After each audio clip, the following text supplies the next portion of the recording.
चिन बस एक low level का पेट्रोल सोल्जर था, सबसे नीचे रैंक पर। लेकिन सिर्फ हल्का सा टैप पावर मेजरिंग मशीन पर करते ही उसने स्पेशल फोर्स के सोल्जर्स को वही का वही शॉक कर दिया। सिर्फ इसलिए क्योंकि उसने न सिर्फ रिकॉर्ड तोड़ा बल्कि एक ही हिट में मशीन भी खराब कर दी। जब उसने अपनी सबसे बेसिक स्किल ट्राई की तो किसी ने नहीं सोचा था कि वो सीधे 3 स्काईस्क्रेपर जैसी बिल्डिंग्स उड़ा देगा। ऐसी पावर के सामने चाहे बॉस लेवल मॉन्स्टर ही क्यों ना हो, उसे भी डर लगना तय है। लीजन के चीफ की बड़ी बेटी भी उसे अपनी तरफ खींचना चाहती थी और उसने ऐसे कंडीशंस रखे जिन्हें वो मना नहीं कर सकता था। वो था उसकी छोटी बहन के बारे में इंफॉर्मेशन कलेक्ट करना, क्योंकि इस केओस भरी दुनिया में सिर्फ आर्मी के पास ही सबसे स्ट्रॉन्ग इंटेल कलेक्ट करने की एबिलिटी है। और डीप आर्कियोलॉजिकल रिसर्च के दौरान इंसानों ने गलती से एक मिस्टीरियस रेलिक की सील को छू लिया, जिससे दुनिया एक ऐसी डिजास्टर में गिर गई जो पहले कभी नहीं हुई थी। रेड फॉग ने जब शहरों को कवर करना शुरू किया तो जो भी इंसान उस फॉग से ढक गया उसका बॉडी म्यूटेट होकर उसी में निगल लिया गया। बाकी जीव भी बदलकर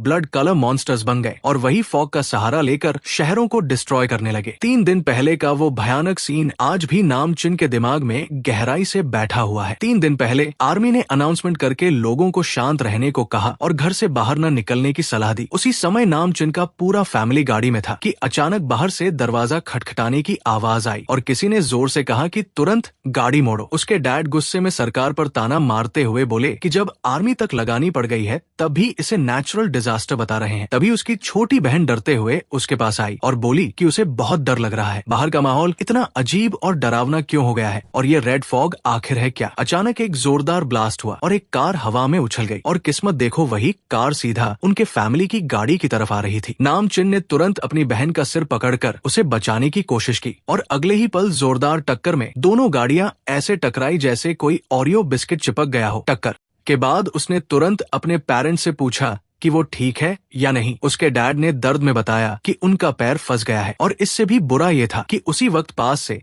किसी जंगली जानवर की डरावनी दहाड़ सुनाई दी। पूरा फैमिली उस आवाज की तरफ देखने लगा और देखा कि एक भयानक मॉन्स्टर पागलों की तरह चिल्ला रहा है। आर्मी उस पर लगातार गोलियां चला रही थी और उसके पीछे लोग जान बचाकर भाग रहे थे। ये देखकर उसके डैड जोर से चिल्लाए कि तुरंत यहाँ से निकलो। नाम चिन ने एक जोरदार किक से गाड़ी का दरवाजा तोड़ा और अपनी बहन को बाहर निकाल लिया। फिर वो ड्राइवर सीट का दरवाजा खींचकर खोलने लगा ताकि अपने पेरेंट्स को भी बचा सके। उसके पेरेंट्स ने उसे जाने को कहा लेकिन वो उन्हें छोड़कर कैसे जा सकता था। उसने कहा नहीं, वो सबको बचाएगा। तभी उसकी बहन डर के मारे जोर से चिल्लाई लेकिन तुरंत अपनी आवाज दबा ली। उसकी मॉम रोते हुए बोली कि वो भाग जाए। दोनों पेरेंट्स उसे देखकर मुस्कुराए और बोले कि अब वो बड़ा भाई है और उसे अपनी बहन एक्सायो एक्सयूई का ध्यान रखना होगा। अगले ही पल एक जोरदार हमला हुआ और कुछ भारी चीज उनकी गाड़ी से टकराई जिससे चिन्ह और उसकी बहन हवा में उछल गए। जब उसने देखा तो वो एक काला मॉन्स्टर था जो किसी म्यूटेटेड कुत्ते जैसा लग रहा था और सबसे डरावनी बात ये थी कि उसके पेट के नीचे हड्डियां बाहर निकली हुई थी। इसी हमले में उसके पेरेंट्स की जान चली गई और अब वो मॉन्स्टर सीधे चिन की तरफ देखने लगा। दर्द सहते हुए वो अपनी बहन को लेकर भागने लगा लेकिन उसकी बहन अभी सब छोड़ने को तैयार नहीं थी। चारों तरफ धमाके हो रहे थे, आसमान में उड़ने वाले मॉन्स्टर्स दिखाई दे रहे थे और प्लेन्स तक को रोक दिया गया था। जानवर और इंसान दोनों पागलों की तरह बिहेव कर रहे थे। चिन को कुछ समझ नहीं आ रहा था, वो बस अपनी बहन का हाथ पकड़कर भागता जा रहा था। सड़कों पर हर तरफ मॉन्स्टर्स की दहाड़ गूंज रही थी। वो एक कोने में छिप गए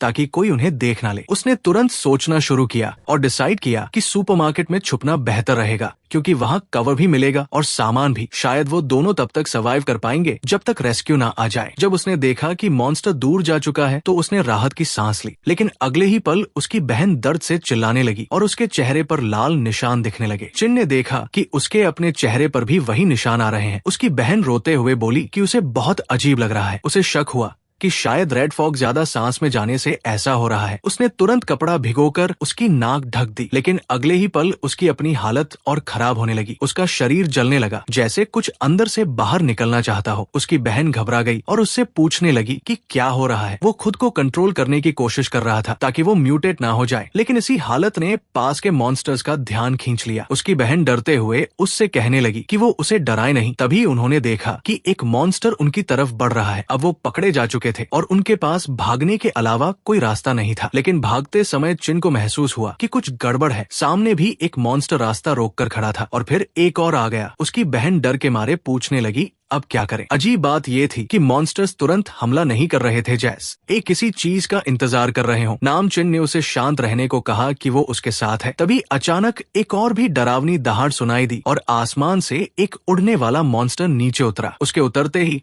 जोरदार आवाज हुई और साफ लग रहा था कि वही इन सबका लीडर है। उसे लगा शायद आज उनका आखिरी दिन है, लेकिन उसने बिना सोचे अपनी बहन को लेकर अंदर भागा। बाहर बहुत खतरा था, इसलिए उसे लगा अंदर वाले एक मॉन्स्टर से ही लड़ना पड़ेगा। उसने एक डंडा उठाया और मॉन्स्टर पर हमला कर दिया। उसे लगा ये बस एक पागल कुत्ता है, लेकिन अगले ही पल उसका डंडा तुरंत टूट गया। मॉन्स्टर ने जोर से दहाड़ मारी और वो समझ गया कि ये उतना आसान नहीं है। उसने एक हाथ और पैर से उसकी जबड़े को रोकने की कोशिश की। तभी अचानक एक तीर आकर उसकी आंख में लगा और शायद उसकी एक आंख खराब हो गई। उसकी बहन दौड़ते हुए आई और बोली कि वो उसकी मदद करने आई है। उसे बंदूक नहीं मिली, इसलिए सुपरमार्केट में जो मिला वही लेकर आ गई। लेकिन ये कुत्ता बहुत ज्यादा जिद्दी था। उसने सीधे चिन को इग्नोर करके उसकी बहन की तरफ अटैक कर दिया। ये देखकर चिन अंदर से हिल गया। उसकी बहन डरकर पीछे मुड़ी और भागने लगी। चिन ने चिल्लाकर कहा भागो और पीछे मत देखना। लेकिन उसी वक्त उसकी म्यूटेशन और तेज होने लगी और वो सोच रहा था कि आखिर ये सब इसी समय क्यों हो रहा है। बहन अभी गिरी थी कि वो कुत्ता उसके पास पहुंच गया। शायद चिन के अंदर गुस्से का झटका लगा और उसने दीवार को हाथ से तोड़ दिया और पूरा टुकड़ा उठाकर उस भेड़िए जैसे मॉन्स्टर पर फेंक दिया। साले कुत्ते, मेरी बहन को छूने की हिम्मत कैसे हुई? ये कहकर उसने लोहे की छड़ उठाई और सीधे उसके सिर में घुसा दी। उसकी बहन उसे देखकर डर गई, जैसे वो पागल हो गया हो, और जल्दी से उसे पकड़कर रोकने लगी। भैया क्या कर रहे हो? बस करो, मैं ठीक हूँ। वो रोते हुए उसे रोकने लगी और उसका ये रूप देखकर वो सच में डर गई थी। धीरे धीरे चिन उसकी आवाज सुनकर होश में आने लगा। एक्सयूई, मैं ठीक हूँ, सॉरी तुझे डराया। लेकिन वो बोल ही रहा था कि अचानक उसके पीछे एक और मॉन्स्टर आ गया। उसने तुरंत अपनी बहन को धक्का दिया और चिल्लाया डेंजर। इस बार एक म्यूटेटेड पक्षी जैसा मॉन्स्टर था। चिन ने पास पड़ी लोहे की छड़ उठाई और उस पर हमला कर दिया। दूर रह मेरी बहन से। लेकिन उसे खुद भी उम्मीद नहीं थी कि वो उसे एक ही वार में उड़ा देगा। वो खुद हैरान रह गया कि ये ताकत अचानक कहाँ से आ गई। उसे समझ आ गया कि अब वो इन मॉन्स्टर्स को हरा सकता है। उसने अपनी बहन से कहा कि वो कहीं छिप जाए, क्योंकि अब उसे इन सबको खत्म करना होगा। उसकी बहन डर रही थी, लेकिन कोई और रास्ता नहीं था। मॉन्स्टर्स अब उसे टारगेट कर चुके थे और उसे उन्हें दूर ले जाना था। भैया मत जाओ, मुझे डर लग रहा है, उसने रोते हुए कहा। चिन ने उसके सिर पर हाथ रखा और बोला कि इस बार वो कंट्रोल नहीं खोएगा। तू यही रुक, मैं जल्दी वापस आऊंगा। बहन ने हाँ तो कहा, लेकिन उससे वादा लिया कि वो सही सलामत वापस आएगा। नामचिन तुरंत बाहर भाग गया और सोचने लगा कि शायद मॉन्स्टर्स को मारकर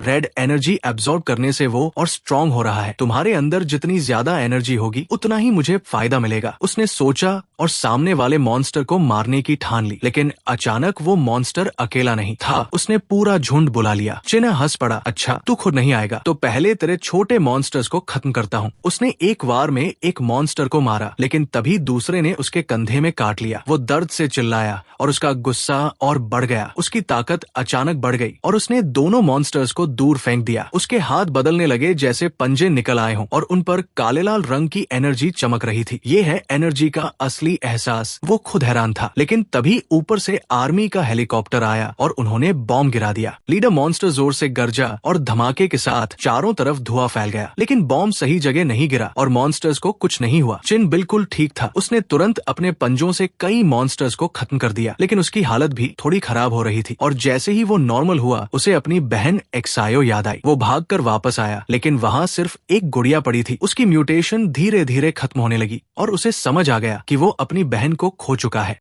एक्सायो, मैं देर से आया, तुम कहाँ हो? वो टूट चुका था और उसे लगा कि उसने अपने पेरेंट्स की उम्मीदों को भी तोड़ दिया। उसे याद आया जब बॉम्ब गिर रहा था तब उसने अपने हाथ देखे थे जो इंसानों जैसे नहीं थे। मेरे हाथ ऐसे कैसे हो गए? उसे कुछ समझ नहीं आ रहा था। उसने अपनी बहन को दूर रहने को कहा था क्योंकि बहुत खतरा था। और फिर ब्लास्ट हुआ और उसे हेलीकॉप्टर की आवाज सुनाई दी। यहाँ कोई सर्वाइवर है, लेकिन किसी ने कहा ये इन्फेक्टेड है, इसे छोड़ दो। और वो लोग एक लड़की को लेकर चले गए। चिन बस उस हेलीकॉप्टर को दूर जाते हुए देखता रह गया, लेकिन उसने सोचा कम से कम एक्सायो सेफ है। लेकिन उसके दिमाग में आवाज गूंजती रही, भैया आपने मुझे बचाया क्यों नहीं? उसने देखा एक्सायो एक्सयूई आग में जलकर गायब हो रही है और जैसे ही वो उसे पकड़ने गया वो गायब हो गई। तभी उसकी आंख खुल गई। ये सब एक सपना था, लेकिन वही सपना बार बार आता था। एक्सायो एक्सयूई, आधा साल हो गया, तुम कहाँ हो? असल में वो अभी भी उसे ढूंढ रहा था। जब उसे लोग ले गए थे तब उसने आसपास के कैंप्स में खोजा, लेकिन कुछ नहीं मिला। इसलिए उसने आर्मी ज्वाइन की और सबसे लो लेवल पेट्रोल सोल्जर बन गया। इस दुनिया में सिर्फ आर्मी के पास ही इंफॉर्मेशन जुटाने का अधिकार था। ये रेड स्टोन सिटी का बॉर्डर पोस्ट था और वो देर से पहुंचने पर अपने कैप्टन से डांट खा रहा था। सॉरी कैप्टन, मैं लेट हो गया। लेकिन कैप्टन ने उसे लात मारते हुए कहा, कहाँ मर गया था? ड्यूटी बदलने में इतना टाइम क्यों लगा? और उसे बेकार कहकर डांटने लगा। चिन जल्दी से वॉच टावर पर चढ़ गया। नीचे से कैप्टन की आवाज आई कि आज बड़े लोग आने वाले हैं और शायद आज उन्हें सैलरी भी मिलेगी। चिन ने बस जवाब दिया, ओके। आधा साल पहले रेड फॉग अचानक फैल गई थी। ज्यादातर शहर पूरी तरह बर्बाद हो गए और मॉन्स्टर्स का इलाका बन गए, लेकिन उसी के साथ एक रहस्यमय रेड टावर भी दिखाई दी। और अब इंसानों के पास बचने का सिर्फ एक ही तरीका था कि वो उस टावर और फॉग के इलाके से दूर रहें। वो आदमी अभी भी वही है क्या? किसी ने पूछा। बाहर स्पेशल रिस्पांस आर्मी तैनात थी, इसलिए बस बॉर्डर अलार्म बजाना था और बाकी काम वो संभाल लेते। अगर वो भी नहीं रोक पाए तो हम पेट्रोल वाले क्या ही कर लेंगे। बाकी दो लोग बोले कि वो फेमस स्पेशल स्क्वाड है, वो कैसे हार सकते हैं। रास्ते में ही उन्होंने कितने मॉन्स्टर्स खत्म कर दिए हैं। चिन चुपचाप वॉच टावर पर बैठा था। इतना समय बीत गया लेकिन उसे अब भी खून और मांस की वो गंध नापसंद थी। ये रेड फॉग ऐसी थी जो हर जीव के अंदर खून की प्यास जगा देती थी। अचानक उसने देखा कि फॉग हट रही है, लेकिन तुरंत समझ गया कि वो हट नहीं रही बल्कि कुछ तेजी से उनकी तरफ आ रहा है। उसने तुरंत चिल्लाया,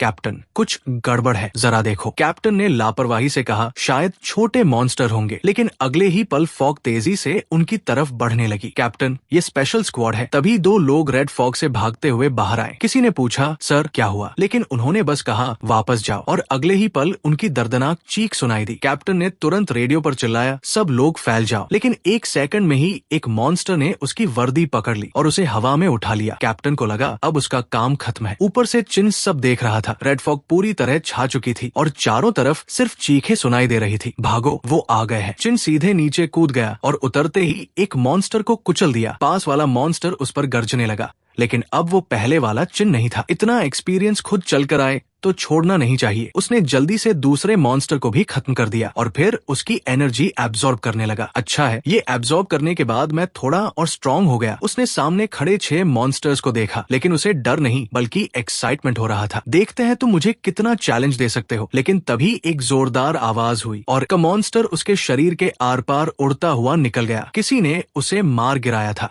एक लड़की हथियार लेकर सामने आई। वो थी सॉन्ग एयर, फॉरवर्ड स्क्वाड की कैप्टन। चिन तुरंत समझ गया कि ये स्पेशल स्क्वाड की है और उसे जल्दी नॉर्मल होना होगा। बस एक भी मत छोड़ना। उसने सभी मॉन्स्टर्स को खत्म किया और फिर 2 बंदूकें चिन की तरफ तान दी गई। चिन ने तुरंत हाथ ऊपर कर दिए, लेकिन गोली उसके लिए नहीं थी। पीछे वाले मॉन्स्टर को खत्म किया गया। Target eliminated. सॉन्ग एयर ने उसकी तरफ देखा और पूछा, तुम्हारा वेपन कहाँ है? Petrol soldier. चिन मन ही मन घबरा गया, लेकिन सच ये था कि वो दिखने में काफी खूबसूरत भी थी। उसने सबको गार्ड पोस्ट से डिफेंस लाइन पर वापस भेज दिया और कहा बिना उसकी परमिशन कोई अंदर नहीं जाएगा। वो कंप्यूटर पर डेटा देख रही थी। गार्ड पोस्ट में 37 लोग मारे गए, जिनमें स्पेशल स्क्वाड के 2 लोग और पेट्रोल के 30 लोग शामिल थे। तो तुम्हें क्यों पकड़ा है? चिन ने पूछा। मैं भी विक्टिम हूँ, लेकिन सॉन्ग एयर ने समय बताते हुए कहा कि वो 2 घंटे तक गायब था और उसके लौटते ही ये घटना हुई। तुम्हें एक्सप्लेनेशन देना चाहिए, उसने कहा। चिन ने सोचा, ये लड़की बहुत शार्प है, उसे कुछ बिलीवेबल कहना होगा। मैं बस बाहर सो रहा था, उसने कहा और बताया कि उसने कैप्टन को पहले ही बताया था। तभी एक साथी बोला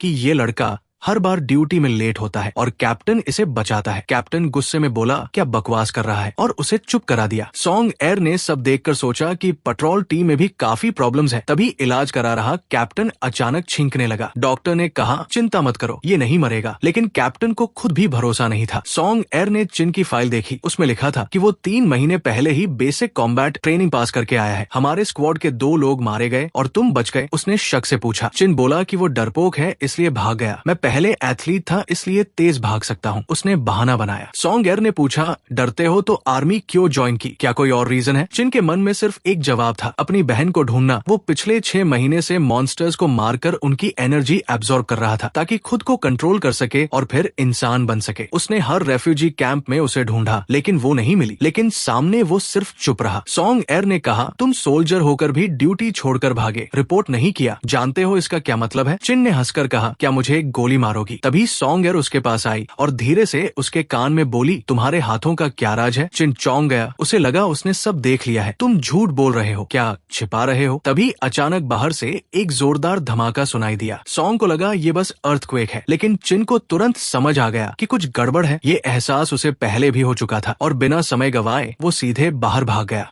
भागो, बहुत सारे मॉन्स्टर्स हमारी तरफ आ रहे हैं। लेकिन सॉन्ग वही खड़ी रह गई। उसे यकीन नहीं हुआ कि कोई उसके सामने से ऐसे भाग सकता है। अगले ही पल उसने चिन को पकड़कर नीचे दबा दिया। तुम मुझे इग्नोर कर रहे हो क्या? तभी जमीन अचानक टूट गई और देखते ही देखते सब लोग नीचे गिर गए। चारों तरफ अंधेरा था और किसी को समझ नहीं आ रहा था कि वो कहाँ है। लाइट जलाओ। जैसे ही रोशनी हुई सबको पता चला कि ये एक अंडरग्राउंड मेज है जो मॉन्स्टर्स ने बनाया है। सॉन्ग ने तुरंत कहा, सब लोग काम रहो, वेपन्स चेक करो और फॉर्मेशन मेंटेन रखो। तभी चिन को हवा की आवाज सुनाई दी। उसने कहा, वहाँ से हवा आ रही है। बाकी लोग बोले, अगर हवा है तो बाहर जाने का रास्ता भी होगा। वो आगे बढ़ा और कंफर्म किया कि सच में हवा आ रही है, लेकिन उसे पता नहीं था कि उसके पीछे एक मॉन्स्टर आ चुका है। अचानक गोली चली और मॉन्स्टर वही गिर गया। पेट्रोल सोल्जर डर के मारे वही बैठ गया। सॉन्ग ने बताया कि ये इंसेक्ट टाइप मॉन्स्टर्स हैं जिनमें कोरोजन एबिलिटी होती है। इन्हें पास मत आने देना और बिना उसके ऑर्डर के कोई मूव नहीं करेगा। उसने चिन की तरफ देखा और बोली कि लगता है उसे डेंजर से बचकर भागने का अच्छा एक्सपीरियंस है। चिन सोच रहा था कि वो सब जानती है फिर भी कुछ बोल क्यों नहीं रही, उसका असली मकसद क्या है। तभी चारों तरफ सरसराहट की आवाज आने लगी और समझ आ गया कि और मॉन्स्टर्स आ रहे हैं। ये उसी तरह के इंसेक्ट मॉन्स्टर्स थे। ये तो और भी बड़ी प्रॉब्लम है। सबने तुरंत फायरिंग शुरू कर दी और पीछे हटते हुए भागने लगे। लेकिन अचानक चिन रुक गया। सॉन्ग चिल्लाई, रुको मत, भागते रहो। लेकिन उसने कहा कि मॉन्स्टर्स रुक गए हैं। सबने आगे देखा तो एक बहुत बड़ा मॉन्स्टर उनके सामने खड़ा था। ये बॉस लेवल का था और रेड फॉग को एब्जॉर्ब कर रहा था। एक सेकंड में उसने एनर्जी चार्ज कर ली। चिन ने सबको वार्न किया कि ये बहुत डेंजरस है, लेकिन सॉन्ग ने गोली चलाई और उसी समय मॉन्स्टर ने भी एनर्जी अटैक छोड़ा। गोली जाकर मॉन्स्टर को लगी, लेकिन उसकी एनर्जी सीधे सॉन्ग की तरफ आ रही थी। तभी नाम चिन बीच में आ गया और उस अटैक को रोककर एब्जॉर्ब कर लिया। उसने कहा, अगर हम बच गए तो मैं सब एक्सप्लेन कर दूंगा। और उसने नोटिस किया कि जिस जगह सॉन्ग ने अटैक किया था वहाँ क्रैक पड़ चुका था। सॉन्ग भी हैरान थी कि उसका अटैक असर नहीं कर रहा, लेकिन नाम चिन कॉन्फिडेंट था। ऐसे मॉन्स्टर्स मैंने सैकड़ों मारे हैं, उसने कहा और बताया कि ये लेवल 3 टाइप है। मॉन्स्टर्स के लेवल होते हैं लो, हंटर, बॉस, जायंट और डिजास्टर। ये कहकर वो सीधे उस मॉन्स्टर पर कूद पड़ा। मर जा। उसके शार्प क्लॉस ने मॉन्स्टर के शरीर को चीर दिया। वो सोच रहा था कि अगर ये एनर्जी एब्जॉर्ब कर ली तो वो और भी स्ट्रांग हो जाएगा, लेकिन जमीन पर उतरते ही उसे लगा कि ये उतना आसान नहीं है, बहुत हार्ड है। ये नॉर्मल मॉन्स्टर होता तो कब का खत्म हो चुका होता। मॉन्स्टर का बॉडी किसी आर्मोर्ड व्हीकल जैसा था और शायद उसने कई मॉन्स्टर्स को खाकर खुद को मजबूत किया था। उसने तुरंत काउंटर अटैक किया, लेकिन नाम चिन ने उसे आसानी से डॉज कर दिया और मजाक उड़ाया कि वो बहुत स्लो है। उसकी टीम के लोग ये सब देखकर हैरान थे। जो लड़का हमेशा कमजोर लगता था वो इतना पावरफुल कैसे हो गया? ये कब से इतना स्ट्रांग हो गया? सबको यकीन नहीं हो रहा था। तभी सॉन्ग की आवाज आई। उसने कहा कि चिन्ह actually anti monster combat research का सब्जेक्ट है, गवर्नमेंट का एक सीक्रेट प्रोजेक्ट। सब लोग शॉक थे। जो लड़का हमेशा भागता था वही एक्सपेरिमेंट सब्जेक्ट निकला। ये कैसे पॉसिबल है? सब हैरान थे। सॉन्ग बोली कि जब उसने अटैक रोका तभी उसे कंफर्म हो गया था। उसके डेप्यूटी ये सुनकर सोच में पड़ गया कि क्या ये सच है या कुछ छुपाया जा रहा है। शायद वो लैब से भागकर यहाँ पेट्रोल में छुपा हुआ है और पिछली रेड फॉग इंसिडेंट भी उससे जुड़ी हो सकती है। सॉन्ग ने सबको वार्न किया कि ये सब गवर्नमेंट सीक्रेट है और जो कुछ भी उन्होंने देखा या सुना है वो बाहर नहीं जाना चाहिए। सबने तुरंत यस सर कहा। तभी वो मॉन्स्टर फिर से एनर्जी चार्ज करने लगा और अटैक चिन की तरफ फेंका। चिन ने उसे आसानी से डॉज कर लिया, लेकिन तुरंत समझ गया कि अटैक डायरेक्शन बदलकर सॉन्ग और बाकी लोगों की तरफ जा रहा है। उसने चिल्लाया, साइड हो जाओ। एनर्जी बॉल जमीन से टकराई और जोरदार ब्लास्ट हुआ। धूल छंटने के बाद सॉन्ग बिल्कुल ठीक थी। वो जमीन पर बैठी थी, लेकिन पूरी तरह काम और कॉन्फिडेंट दिख रही थी। इस समय चिन का साथी हाँफ रहा था। उसे यकीन ही नहीं हो रहा था कि वो अभी भी जिंदा है। असल में लिन ची डंग ने उसे बचाया था। वो बोला, सर आपका पैर। लेकिन लिन ची डंग शांत था। चिंता मत करो, एक पैर के बदले एक जान बची है। ये डील बुरी नहीं है। उसने कहा कि वो मॉन्स्टर से लड़ने के लिए नहीं बल्कि इंसानों को बचाने के लिए सोल्जर बना है। इंसान आखिरी वक्त तक किसी को नहीं छोड़ता। उसकी ये बात सुनकर सब चुप हो गए। उधर चिन को जोर से उछाल दिया गया। उसके हाथ का आर्मोर धीरे धीरे गायब होने लगा। डैम, रेड फॉग की पावर खत्म हो रही है। अब वो अपने हाथ को भी ट्रांसफॉर्म नहीं रख पा रहा था। लेकिन वो बॉस लेवल इंसेक्ट अभी भी जिंदा था। यही है बॉस लेवल। चिन ने महसूस किया कि ये उसकी कैपेसिटी से ज्यादा है। तभी वो काला मॉन्स्टर फिर से उसकी तरफ झपटा। तभी एक गोली चली और सीधा उसके सिर पर लगी। चिन ने देखा सॉन्ग, वो आ गई थी। उसने कहा, चिन तुम यहाँ नहीं मर सकते, अभी तुम्हें बहुत कुछ एक्सप्लेन करना है। लेकिन उसका अटैक उस मॉन्स्टर पर ज्यादा असर नहीं कर रहा था। सॉन्ग को लगा जैसे वो मॉन्स्टर हंस रहा हो। उसे समझ आया कि ये क्रीचर रेड फॉग को अंदर से खींच रहा है और मेज के जरिए उसे कंट्रोल कर रहा है। उसके घाव भरने लगे। अगर ऐसे चलता रहा तो ये फिर से फुल पाव में आ जाएगा। सॉन्ग ने तुरंत कहा, हम इसे नहीं हरा सकते, अभी रिट्रीट करते हैं। लेकिन चिन ने मना कर दिया, नहीं, आज इसे यही खत्म करना होगा। उसने कहा कि ये रेड फॉग ही उसे स्ट्रॉन्ग बना रही है और यही सही मौका है। सॉन्ग ने वार्निंग दी, फेल हुए तो यही खत्म हो जाओगे। लेकिन चिन बोला, मैं पहले भी कई बार मौत के दरवाजे तक जा चुका हूँ, एक बार और सही। सॉन्ग ने मान लिया, ठीक है, एक चांस है। उसने कहा वो अपना पूरा पावर रिलीज करेगी और मॉन्स्टर की हेड आर्मर तोड़ेगी। तुम मौका मिलते ही इसका ब्रेन डिस्ट्रॉय करना, यही उनकी आखिरी स्ट्रैटेजी थी। सॉन्ग ने सिग्नल दिया और एक पावरफुल अटैक छोड़ा जिससे मॉन्स्टर का सिर क्रैक हो गया। चिन ने तुरंत मौका लिया और पूरे गुस्से के साथ हमला किया। मर जा। उसकी आंखों में गुस्सा साफ दिख रहा था। उसके अटैक से मॉन्स्टर दर्द में चीखने लगा। सॉन्ग ने दूर से देखा और सोचा, क्या ये सच में खत्म हो गया? लेकिन न अचानक उसके शरीर के टुकड़े चारों तरफ फैल गए और शॉकवेव से चिन दूर जा गिरा। सॉन्ग तुरंत उसकी तरफ भागी। उसने घबराकर पूछा, तुम ठीक हो? उसी समय उसने एक कागज जैसा टुकड़ा उठाया। ये क्या है? फोटो। मॉन्स्टर के टुकड़ों से निकला जहर चिन के शरीर में असर करने लगा और वो बेहोशी में चला गया। उसे लगा जैसे वो किसी अजीब स्पेस में है। मैं कहाँ हूँ? क्या मैं मर गया? उसने देखा एक डीएनए जैसा स्ट्रक्चर चमक रहा है और उसके सीने पर चोट लगी हुई थी। ये वही एनर्जी है जो उस मॉन्स्टर के अंदर थी। उसे समझ आया कि ये कोई एनर्जी कोर है। वो कोर रेड फॉग को एब्जॉर्ब कर रहा था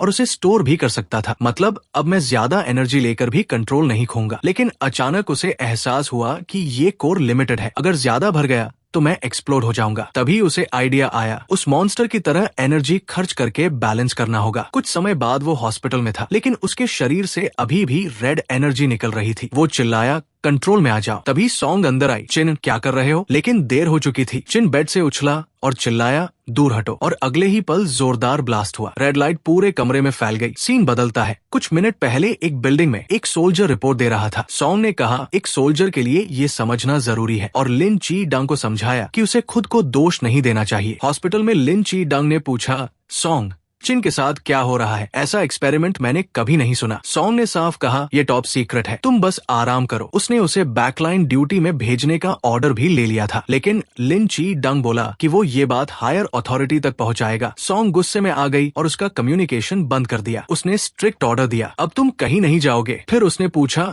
चिन किस रूम में है? जवाब मिला, रूम 304। सॉन्ग तुरंत वहां जाने लगी और उसके साथ एक और सोल्जर भी गया। दोनों सीधे रूम 304 की तरफ बढ़े। सॉन्ग ने कहा आ गए और अपने साथी को ऑर्डर दिया, दरवाजे पर खड़े रहो, मेरी परमिशन के बिना किसी को अंदर मत आने देना। उसने तुरंत जवाब दिया, यस मैम। जैसे ही सॉन्ग ने दरवाजा खोला, अंदर से रेड एनर्जी का जोरदार फ्लो निकल रहा था। उसी वक्त चिन अपने हाथ में एनर्जी इकट्ठा कर रहा था। सॉन्ग चिल्लाई, चिन है। सॉन्ग गुस्से में बोली, तुम क्या कर रहे हो? चिन ने जवाब दिया, दूर हटो। और अगले ही पल एक जबरदस्त एनर्जी ब्लास्ट बाहर निकल गया। सॉन्ग जमीन पर गिर गई और वो एनर्जी बॉल दीवार को चीरते हुए बाहर निकल गई। इतनी ताकत थी कि कई बिल्डिंग्स तक छेद हो गए। दूसरी तरफ लिन ची डंग ने ये देखा और सोचने लगा कि ये अबैंडन्ड बिल्डिंग को किसने उड़ा दिया। चिन के साथ क्या हो रहा है? नीचे पड़ा सोल्जर सिर पकड़कर रो रहा था। हर बार मेरे साथ ही क्यों होता है? मैं मरना नहीं चाहता। सॉन्ग को तुरंत समझ आ गया कि ये वही अटैक है जो उस इंसेक्ट मॉन्स्टर ने उसे किया था। वो सोचने लगी कि चिन बिना ट्रांसफॉर्म हुए भी कैसे ये पावर कंट्रोल कर रहा है। सॉन्ग मुड़ी और बोली, चिन, अब तुम मुझे बहुत सारी एक्सप्लेनेशंस देने वाले हो। कुछ देर बाद दोनों हॉस्पिटल की छत पर आ गए। सॉन्ग ने हाथ बांध कर पूछा, मतलब तुम ना सिर्फ मॉन्स्टर को एब्जॉर्ब कर सकते हो बल्कि उनकी एबिलिटीज भी सीख सकते हो? चिन ने कहा, सिर्फ इतना ही नहीं, मैं रेड फॉग को भी स्टोर कर सकता हूँ और वो क्रिस्टल खुद को रिपेयर भी कर सकता है। ये सुनकर सॉन्ग काफी इंटरेस्टेड हो गई। सॉन्ग बोली, तुम्हारी एबिलिटीज तो काफी यूजफुल है। लेकिन चिन ने साफ कहा, मैं पावर ले रहा हूँ, लेकिन धीरे धीरे मैं खुद भी मॉन्स्टर बन सकता हूँ। चिन ने सीधा पूछा, ऐसी हालत में क्या मैं अब भी इंसान हूँ? सॉन्ग ने जवाब दिया, तुम वही हो जो तुम खुद को बनाओगे, इंसान या मॉन्स्टर ये तुम्हारी चॉइस है। लेकिन उसने ये भी कहा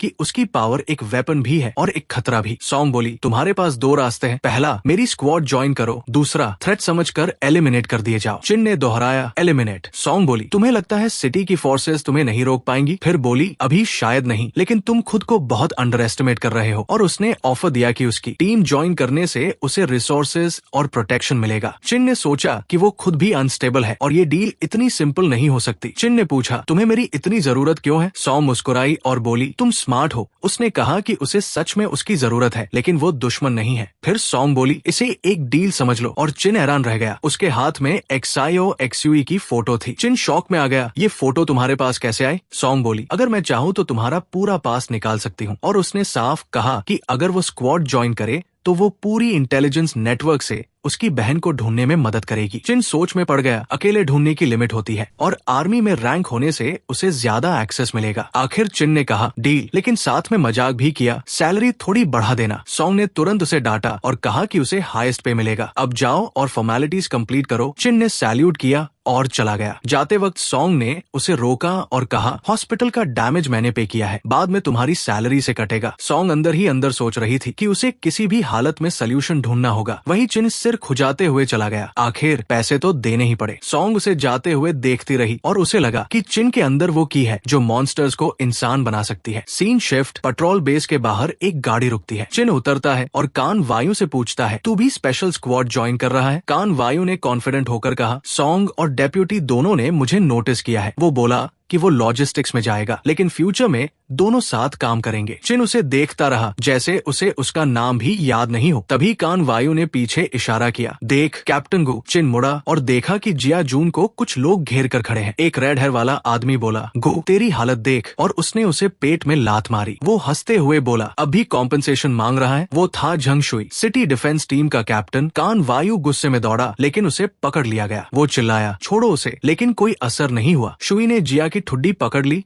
और बोला, घुटनों के बल बैठ और मेरे जूते का कीचड़ साफ कर, अगर नहीं किया तो उसने कान वायु की तरफ इशारा करते हुए धमकी दी, इस लड़के का हाथ तोड़कर डंडा बना दूंगा। ये सुनकर जिया गुस्से से दांत भींचता रहा, लेकिन कुछ कर नहीं पाया। आखिरकार मजबूरी में घुटनों के बल बैठ गया। तभी अचानक चिन ने उसे पकड़कर ऊपर खींच लिया। जिया हैरान रह गया, चिन तुम? चिन हल्का सा मुस्कुराया और बोला, पहले तुमने मेरी काफी मदद की थी, अब मेरी बारी है। फिर उसने उन लोगों की तरफ देखकर जोर से कहा, आज मैं यहाँ खड़ा हूँ, अगर किसी ने कैप्टन गु को छूने की भी कोशिश की तो उसकी हड्डियां तोड़कर जलाऊंगा। ये सुनकर वो लोग गुस्से से लाल हो गए और चारों एक साथ डंडे लेकर उसकी तरफ दौड़े। चिन ने झुककर पहला वार बचाया और तुरंत एक हाई किक से सामने वाले के चेहरे पर मारा। फिर घूमकर दाई तरफ वाले की ठुड्डी पर कोहनी मारी। पीछे वाला डंडा लेकर आया, लेकिन चिन नीचे झुक गया और उसके पैर पर जोरदार किक मारी। आखिरी वाले को उसने सीधे पेट में घूंसा मारा। वो सीधा दीवार से जा टकराया और दीवार टूट गई। एक पल में चारों जमीन पर पड़े थे, कोई बेहोश, कोई दर्द से कराह रहा था। उनमें से एक चिल्लाया, हमारे कैप्टन E लेवल सोल्जर है, हम पर हाथ उठाया है, तू मारा गया। लेकिन शुई खुद शॉक में था। 4 सेकंड, ये इतना तेज कैसे है? उसने तुरंत गन निकाली और बोला, पेट्रोल वाले होकर सिटी डिफेंस टीम के खिलाफ जाओगे? लेकिन उसकी बात पूरी होने से पहले ही उसने गोली चला दी। चिन ने बस हल्का सा झुककर तीनों गोलियां डॉज कर ली। उसके होठों पर हल्की मुस्कान थी। वो तेजी से आगे बढ़ा और उसके हाथ से गन छीन ली और अगले ही पल उसने गन को ऐसे कुचल दिया जैसे कोई संतरा निचोड़ता है। शुई की आंखों में डर साफ दिख रहा था। बहुत स्लो।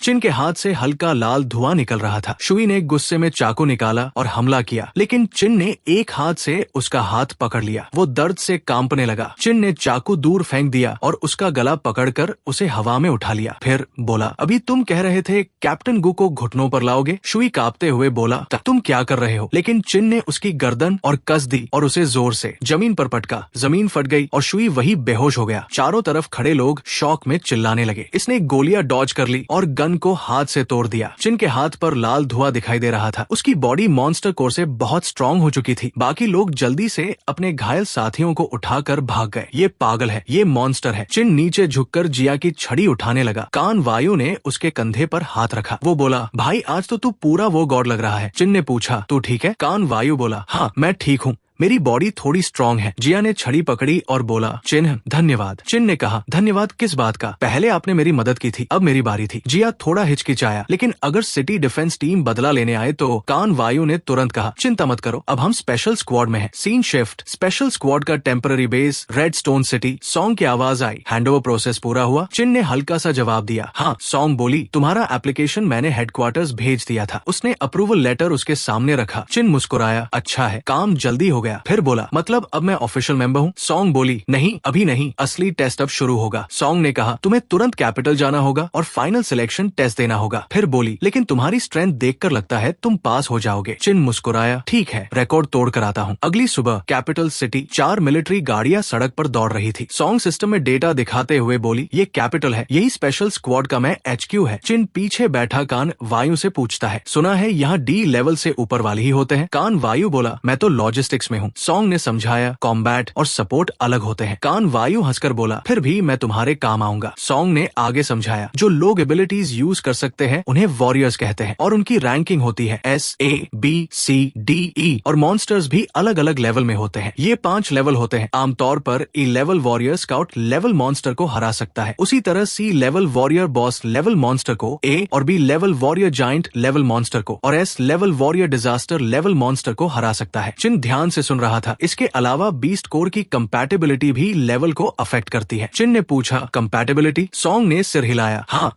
इस दुनिया में सिर्फ मॉन्स्टर्स ही रेड फॉग से म्यूटेट होकर एबिलिटीज पाते हैं और इंसान वॉरियर्स को बीस्ट कोर के जरिए ही एबिलिटीज एक्टिवेट करनी पड़ती है। सॉन्ग ने आगे कहा, बॉडी, टैलेंट और लक, ये सब बीस्ट कोर कंपैटिबिलिटी को अफेक्ट करते हैं। कंपैटिबिलिटी जितनी ज्यादा होगी, एबिलिटीज उतनी स्ट्रांग होंगी। अगर कंपैटिबिलिटी नहीं हुई तो तुम मैक्सिमम E लेवल तक ही रह जाओगे। उसी समय ब्रेक की आवाज आई और गाड़ी रुक गई। एक सोल्जर ने हाथ उठाकर कहा, सॉरी, आगे रोड ब्लॉक है, आपको दूसरी तरफ जाना होगा। सॉन्ग ने थोड़ा सख्त होकर कहा, तुम स्पेशल रिस्पांस स्क्वाड को रोक रहे हो? लेकिन उन्होंने फिर भी रोका, हम भी ड्यूटी पर हैं, कुछ नहीं कर सकते। उसी वक्त एक गाड़ी पास से गुजरी और अंदर बैठा कोई बड़ा आदमी सॉन्ग का ध्यान खींच गया। सॉन्ग ने सोचा, ये तो एक्सेचू टेस्ट है, यहाँ लू टैंग ग्रुप का बड़ा आदमी क्यों आया है? कुछ तो गड़बड़ है। 1 घंटे बाद एक्सेचू सिलेक्शन ग्राउंड, 40 लोग लाइन में खड़े थे और सामने 3 एग्जामिनर्स बैठे थे। एक्सेचू इंसानों की सबसे स्ट्रॉन्ग सपोर्ट है और स्पेशल स्क्वाड की सबसे शार्प ब्लेड। ये लिन डंगटिन बोल रहा था, अ लेवल वॉरियर। उसने जोर से कहा, तुम लोग चाहे कहीं से आए हो, यहाँ आ गए हो तो रूल्स फॉलो करने होंगे। उसकी आवाज पूरे ग्राउंड में गूंज गई। यहाँ कोई बैकडोर एंट्री नहीं चलेगी। जिसके पास असली स्ट्रेंथ नहीं है वो यहाँ टिक नहीं पाएगा। फिर उसने हाथ उठाया। पहला test, physical test, 100 metre sprint और 50 किलोग्राम वेट कैरी। चिन सबसे आगे दौड़ा। बाकी लोग स्ट्रगल कर रहे थे लेकिन वो आराम से वेट उठा रहा था। सब लोग 100 किलोग्राम उठाने में लगे थे लेकिन चिन ने एक हाथ से 500 किलोग्राम ऐसे उठा लिया जैसे लकड़ी का टुकड़ा हो। पास खड़ा आदमी शॉक्ड रह गया। एक हाथ से 500 केजी पंच टेस्ट में। चिन ने बस हल्का सा पंच मारा और मशीन टूट गई। कैलकुलेशन ही नहीं हो पाई। वो आराम से चला गया और सब उसे देखते रह गए। 10 मिनट बाद चिन लिन डंगटिन के सामने खड़ा था। रिपोर्ट सर, सारे टेस्ट कंप्लीट। डंगटिन ने सिस्टम देखा और कहा, टोटल स्कोर 198। ये सुनते ही सब शॉक हो गए। 198? पहले हाईएस्ट रिकॉर्ड तो सिर्फ 140 था। एक आदमी बोला, ये चीटिंग है। वो झंग टैन था, सिटी डिफेंस कैप्टन का भाई। डंगटिन ने उसे घूरा, मैंने खुद सुपरवाइज किया है, क्या तुम मुझ पर शक कर रहे हो? झंग टैन मुस्कुराया, नहीं, बस क्यूरियस हूँ। और चिन के पास आकर बोला, तुम रेड स्टोन पेट्रोल टीम के चिन हो? चिन ने ठंडे तरीके से कहा। तो झंग टैन मुस्कुराया, कुछ नहीं, बस हेलो। लेकिन उसकी आंखों में किलिंग इंटेंट था। मेरे भाई के साथ जो हुआ उसका हिसाब तुमसे लूंगा। सॉन्ग पीछे खड़ी ये सब देख रही थी और सोच में पड़ गई। डंगटिन ने लिस्ट पढ़नी शुरू की। Rank 30 89 points, rank 3 Jhang tan 123, rank 2 किम यिंग 135। फिर उसने जोर देकर कहा, रैंक 1 चिन 198 पॉइंट्स। ऑरेंज है वाली लड़की उसे इंटरेस्ट से देख रही थी। इस बार तो इंटरेस्टिंग कैंडिडेट मिला है। ये किम यिंग थी, हाई लेवल रिसर्चर। उसने सोचा, मुझे इसे स्टडी करना होगा। डंगटिन ने कहा, टॉप 15 लोग आगे के टेस्ट के लिए रुकेंगे। Scene change. झंग टैन अकेला कमरे में बैठा था। पहला स्थान मेरा होना चाहिए था। वो गुस्से में था। तभी टैबलेट से आवाज आई, अगर तुम्हारा भाई लूट टैंक का कुत्ता नहीं होता तो क्या तुम यहाँ होते? स्क्रीन पर 2 आदमी दिखे। तुम्हारे पास सिर्फ एक मौका है। झंग टैन का चेहरा सख्त हो गया। मुझे एक्सेचू ज्वाइन करना ही होगा। अब सब लोग बीस्ट कोर टेस्ट के लिए खड़े थे। माहौल सीरियस था। डंगटिन ने रिस्ट डिवाइस दिखाते हुए कहा, टेस्ट सिंपल है, इसे पहन लो। फिर बोला और इसमें बीस्ट कोर डालकर टेस्ट होगा, जिसकी कंपैटिबिलिटी 40% से कम होगी वो सीधे एलिमिनेट। उसने आगे समझाया बीस्ट कोर क्या होता है। सिर्फ हंटर लेवल और उससे ऊपर के मॉन्स्टर्स ही इसे बना सकते हैं। जितना पावरफुल कोई मॉन्स्टर होता है उतनी ही हाई क्वालिटी का उसका बीस्ट कोर बनता है, और उसी बीस्ट कोर को अपने अंदर एम्बेड करके वॉरियर्स भी वैसे ही एबिलिटीज यूज कर सकते हैं जैसे वो मॉन्स्टर्स करते हैं। बेसिकली इंसान भी उनकी पावर कॉपी कर सकता है, लेकिन हर इंसान की बीस्ट कोर के साथ कंपैटिबिलिटी अलग होती है। कोई जल्दी अडेप्ट करता है तो कोई बिल्कुल नहीं कर पाता, और इसी कंपैटिबिलिटी के आधार पर उनके अंदर अलग अलग टाइप की एबिलिटीज अवेकन होती है। किसी के पास फायर, किसी के पास स्पीड, तो किसी के पास रॉ स्ट्रेंथ जैसी पावर्स आ जाती है। डंग टिन ने आगे समझाया कि ये जो रिस्ट आर्मोर है ये सबसे बेसिक वर्जन है। इसका काम सिर्फ कंपैटिबिलिटी चेक करना है, इससे कोई स्पेशल पावर या एबिलिटी नहीं मिलती, ये सिर्फ एक टेस्टिंग डिवाइस है। उसने साफ कहा कि जब तुम लोग ऑफिशियली स्पेशल रिस्पॉन्स स्क्वाड के कॉम्बैट यूनिट में ज्वाइन करोगे तब तुम्हें हाई लेवल बीस्ट कोर्स और एडवांस्ड इक्विपमेंट दिए जाएंगे, जिससे तुम असली एबिलिटीज यूज कर पाओगे। फिर उसने जोर से अनाउंस किया अब बीस्ट कोर कंपैटिबिलिटी टेस्ट शुरू होता है। सभी कैंडिडेट्स एक एक करके आगे आए। पहला कैंडिडेट जैसे ही आगे बढ़ा और उसने टेस्ट दिया, स्क्रीन पर आया 39%। वो तुरंत चिल्ला पड़ा कि वो फिजिकल टेस्ट में टॉप 5 में था। फिर भी ये टेस्ट इतना टफ क्यों है। दूसरा कैंडिडेट आया और उसका रिजल्ट आया 56%। वो खुशी से उछल पड़ा और बोला कि अब वो एक्सिचू ज्वाइन कर सकता है। डंग टिन ने फिर बिना टाइम वेस्ट किए आवाज लगाई, अगला झंग टैन, और पूरा माहौल अचानक सीरियस हो गया क्योंकि सबको उससे काफी उम्मीद थी। झंग टैन धीरे धीरे आगे बढ़ा। उसकी आंखें हल्की लाल थी, चेहरे पर घमंड और अंदर डर दोनों साफ दिख रहे थे। उसने बीस्ट को उठाया और एक पल के लिए रुका, जैसे खुद को मेंटली प्रिपेयर कर रहा हो। फिर उसने जोर से बीस्ट कोर को रिस्ट डिवाइस में दबाया और दांत भींच कर बोला, चल काम कर, जैसे वो खुद को फोर्स कर रहा हो कि ये टेस्ट फेल नहीं होना चाहिए। स्क्रीन चमकी और रिजल्ट आया 60%। पूरा क्राउड एकदम शॉक में चला गया क्योंकि अभी तक हाईएस्ट सिर्फ 56% था और ये उससे भी ऊपर चला गया था। झंग टैन के चेहरे पर एक एरोगेंट स्माइल आ गई और उसने सबको नीचा दिखाते हुए कहा कि बाकी सब उसके सामने कचरा है। वो कॉन्फिडेंटली नीचे उतरा और लोग उसके लिए चीयर करने लगे। उसे लगा कि अब फर्स्ट प्लेस उसी का है और कोई उसे बीट नहीं कर सकता। तभी किमिंग एक्साइटेड होकर चिन के पास आई और बोली कि वो रेड स्टोन सिटी से है क्या, क्योंकि उसने पहले कभी इतना स्ट्रॉन्ग कैंडिडेट नहीं देखा और ये बात उसे काफी इंटरेस्टिंग लग रही थी। उसने खुद को इंटेलिजेंस ब्यूरो का बताया और कहा कि उसे ऑलमोस्ट हर स्ट्रॉन्ग व्यक्ति के बारे में जानकारी होती है, लेकिन फिर भी चिन्ह उसके रडार से बाहर रहा, जिससे उसे शक हो गया कि चिन्ह कोई नॉर्मल इंसान नहीं है। फिर उसने कैजुअली मेंशन किया कि कुछ दिन पहले रेडस्टोन सिटी में रेड फॉग में एबनॉर्मल फ्लक्चुएशन हुआ था और हो सकता है उसका कनेक्शन चिन्ह से हो। ये सुनकर चिन्ह तुरंत अनजान बन गया। चिन्ह ने शांत रहकर कहा कि उसे कुछ समझ नहीं आ रहा, लेकिन किम यिंग मुस्कुराई और बोली कि कोई बात नहीं, उसे बस चिन्ह इंटरेस्टिंग लग रहा है और वो उसके बारे में और जानना चाहती है। चिन्ह ने मौका देखते हुए उससे कहा कि अगर वो इतनी नॉलेजेबल है तो क्या वो उसकी मदद कर सकती है। इस पर किम यिंग ने प्लेफुल तरीके से आंख मारी और बोली कि वो मदद कर सकती है, लेकिन एक कंडीशन पर। उसने सामने लगी कंपैटिबिलिटी टेस्टिंग मशीन की तरफ इशारा किया और बोली कि अगर चिन्ह उसका स्कोर बीट कर देता है तो वो उसे जो भी जानकारी चाहिए होगी वो दे देगी, चाहे वो कुछ भी हो। फिर वो खुद कॉन्फिडेंस के साथ आगे बढ़ी और जोर से बोली कि सब ध्यान से देखें क्योंकि वो झंग टैन का रिकॉर्ड तोड़ने वाली है। उसके अंदर पूरा कॉन्फिडेंस भरा हुआ था। चिन अंदर से थोड़ा टेंशन में था और सोच रहा था कि क्या वो सच में इतनी स्ट्रांग है या सिर्फ दिखावा कर रही है। वही झंग टैन उसे देखकर मजाक उड़ा रहा था। किम यिंग ने आराम से बीस्ट को उठाया जैसे वो कोई खेल खेल रही हो और उसे कैजुअली रिस्ट डिवाइस में डालते हुए बोली, ध्यान से देखना, जैसे उसे पूरा भरोसा था अपने रिजल्ट पर। अगले ही पल स्क्रीन चमकी और रिजल्ट आया 78%। पूरा क्राउड एकदम दंग रह गया क्योंकि इतना हाई कंपैटिबिलिटी किसी ने पहले कभी नहीं देखा था। ये पूरी तरह रिकॉर्ड ब्रेकिंग था। लोगों ने मशीन पर शक करना शुरू कर दिया कि कहीं खराब तो नहीं हो गई, लेकिन किम यिंग ने खुशी से थम्स अप दिखाया और अपने रिजल्ट पर पूरी तरह प्राउड थी।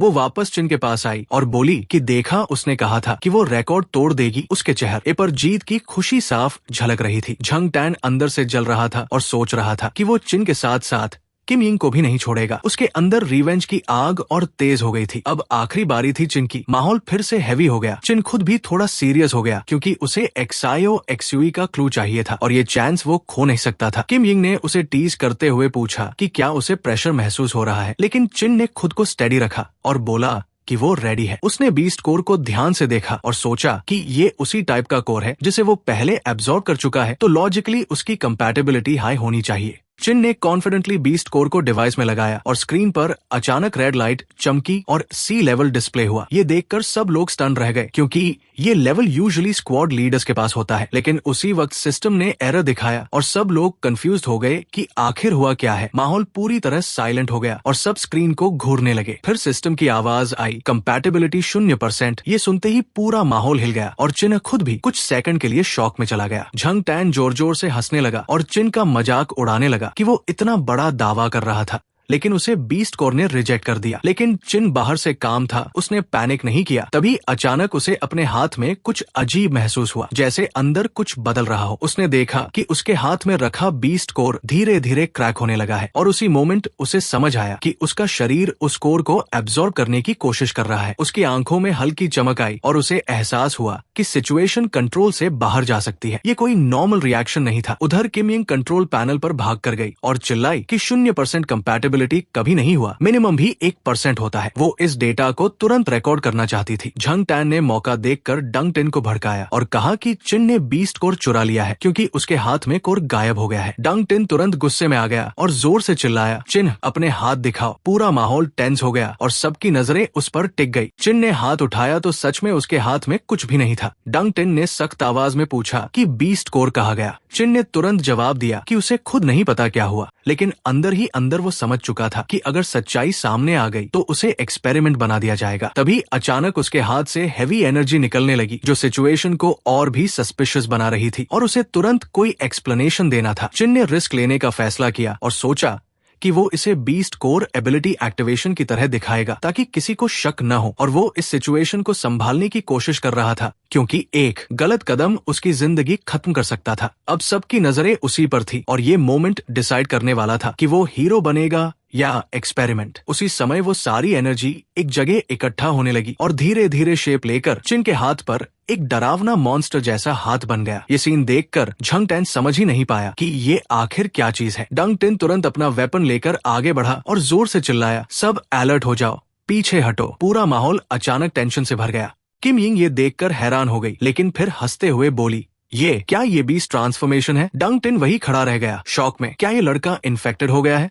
वो तुरंत चिल्लाया, सब पीछे हटो, अगर कंट्रोल खो चुका है तो इसे यही खत्म करना पड़ेगा। किम यिंग घबरा गई और जोर से चिल्लाई, चिन सुन रहे हो ना? चिन ने मुड़कर देखा और बोला, क्या हुआ? डंग टिन और भी ज्यादा शॉक हो गया, तुम्हारा कंट्रोल अभी भी बना हुआ है। उसी वक्त वो एनर्जी धीरे धीरे चिन के हाथ में समाने लगी, जैसे वो बीस्ट कोर की पावर खुद उसके अंदर एब्जॉर्ब हो रही हो। चिन को समझ आ गया तो ये पावर खुद ही अंदर जा रही है। किम यिंग तुरंत दौड़कर आई और उसका हाथ पकड़कर बोली, ये कंट्रोल लॉस नहीं है, ये ट्रांसफॉर्मेशन एबिलिटी है, अनबिलीवेबल। बाकी लोग ये सब देखकर आपस में बातें करने लगे। पूरा सीन डिस्कशन से भर गया। डंग टिन ने सीरियस होकर कहा, ये तो जैकपॉट है, बीस्ट ट्रांसफॉर्मेशन और सेल्फ रिकवरी, ये तो रेयर एबिलिटी है। चिन ने किम यिंग की तरफ देखा और पूछा, तुम आखिर हो कौन? तुम्हें इतना सब कैसे पता है? किम यिंग ने मुस्कुराकर कहा, मैंने पहले ही बताया था, मैं सब जानती हूँ। डंग टिन ने उसके सिर पर हाथ रखते हुए कहा, ये किम यिंग है, एक्सिचू की टॉप रिसर्चर और इंटेलिजेंस ब्यूरो की सीनियर मेंबर है। इसके father major general Kim and Cheng है, जो पूरे रिसर्च डिपार्टमेंट को हैंडल करते हैं। किम यिंग तुरंत चिल्लाई, सर आपने मेरा सीक्रेट रिवील कर दिया, मेरा मिस्टेरियस वाइब खत्म हो गया। डंग टिन ने हाथ उठाकर कहा, ठीक है, मजाक बंद करो। फिर उसने चिन की तरफ हाथ बढ़ाकर कहा, अब बीस्ट कोर वापस दो। चिन ने ऑकवर्ड होकर सिर खुजाया, सर मैं देना चाहता हूँ, लेकिन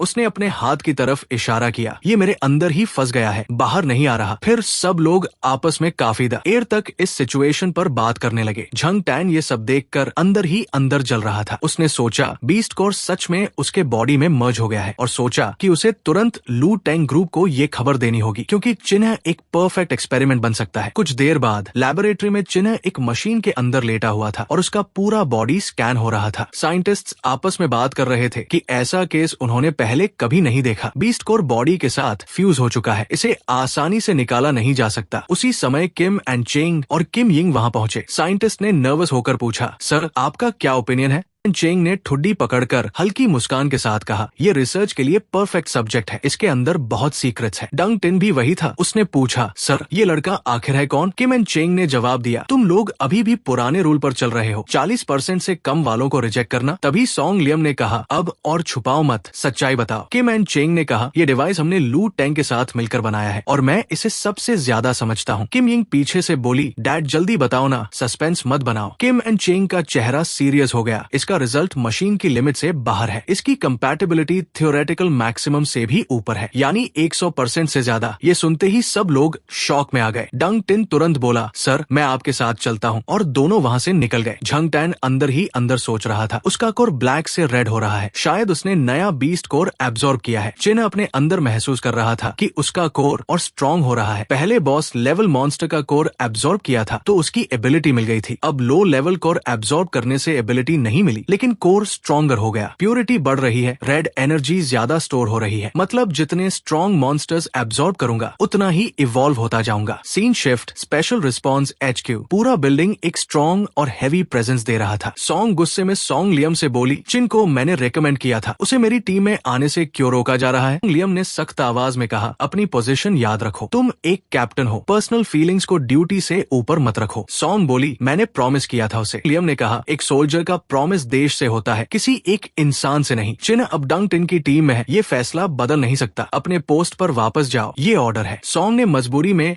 यस सर कहा, लेकिन अंदर ही अंदर कुछ और सोच रही थी। Scene shift, barracks. Kim Ying excitement में आई और बोली, नई मॉन्स्टर नेस्ट मिली है और हमें भेजा जा रहा है। मैंने डंग टिन से परमिशन ले ली है, हम एक टीम होंगे। चिन हैरान हो गया। डंग टिन ने मिशन EXPL एम किया, ऑब्जेक्टिव इन्वेस्टिगेट और थ्रेट लेवल चेक करना, अलर्ट रहना। ये लो लेवल नेस्ट है, लेकिन कभी भी म्यूटेट हो सकती है। किम यिंग ने कॉन्फिडेंट होकर कहा, डेटा कलेक्ट करना मेरा काम है, टेंशन मत लो, मैं तुम्हें कवर करूंगी। थोड़ी देर बाद सब लोग गाड़ी में बैठकर मिशन के लिए निकल गए। यिंग रास्ते में समझाते हुए बोली कि मॉन्स्टर नेस्ट का थ्रेट लेवल 4 तरह का होता है, लो, मीडियम, हाई और एक्सट्रीम, और इनके अलग अलग टाइप्स भी होते हैं। जिस नेस्ट में हम जा रहे हैं वो हाइव टाइप है, जिसमें बाहर से स्ट्रक्चर सिंपल दिखता है, लेकिन अंदर के टनल्स बहुत ज्यादा कॉम्प्लेक्स होते हैं। उसने आगे बताया कि सबसे खतरनाक बात ये होती है कि इसमें बहुत बड़ी संख्या में वर्कर बीज होती है, और उनके साथ कुछ सोल्जर बीज भी होती है जो ग्रुप में अटैक करती है और किसी को संभलने का मौका नहीं देती। चिन ने ये सुनकर पूछा कि अगर ये बस एक मधुमक्खी का छत्ता है तो एक इंसान ही काफी होगा, फिर 3 गाड़ियों में लोग क्यों आए हैं? क्या ये इतना बड़ा खतरा है? यिंग ने थोड़ा एटीट्यूड दिखाते हुए जवाब दिया कि ये नॉर्मल मधुमक्खियां नहीं है, ये आयरन स्टिंग है, और इनकी ताकत को हल्के में लेना सबसे बड़ी गलती होती है। वो अपनी बात पूरी भी नहीं कर पाई थी कि तभी ड्राइवर ने अचानक सामने देखकर कहा कि कुछ गड़बड़ है, आगे कुछ अजीब सा दिखाई दे रहा है। चिन ने बाहर झाँक कर देखा और चौंक गया कि ये मधुमक्खियां इतनी बड़ी कैसे हो सकती है? ये तो बिल्कुल अलग लेवल की क्रीचर्स लग रही है। यिंग ने चिढ़कर कहा कि उसने पहले ही बताया था कि ये आयरन स्टिंग है, कोई छोटी मोटी बीस नहीं है। और उसी वक्त ड्राइवर ने तुरंत गाड़ी घुमाई और सबको पकड़कर बैठने को कहा। अगले ही पल पूरा झुंड एक साथ हमला करता है और दर्जनों जहरीले स्टिंगर्स गाड़ी पर बरसने लगते हैं, जिससे गाड़ी जोर जोर से हिलने लगती है। यिंग घबरा गई और बोली कि ये आयरन स्टिंग का स्टिंग अटैक है और हमारी आर्मोर्ड गाड़ी इसे ज्यादा देर तक नहीं झेल पाएगी,